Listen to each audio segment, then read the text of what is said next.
آج کل کیونکہ فتنے کا زمانہ ہے، اب کوئی یہ سوال کر دے کہ نماز پڑھتے ہیں، زندہ ہیں، تو پھر تمہیں نظر کیوں نہیں آتے؟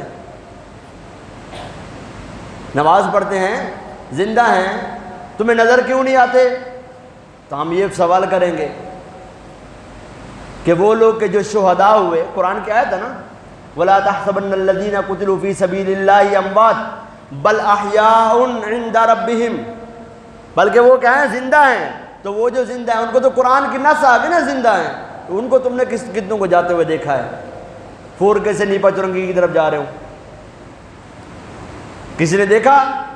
اللہ تبارک و تعالیٰ جسے اجازت عنایت فرمائے وہ تصرف کرتا ہے۔ انبیاء کرام علیہ السلام بھی اللہ تبارک و تعالیٰ کے اذن سے تصرف فرماتے ہیں۔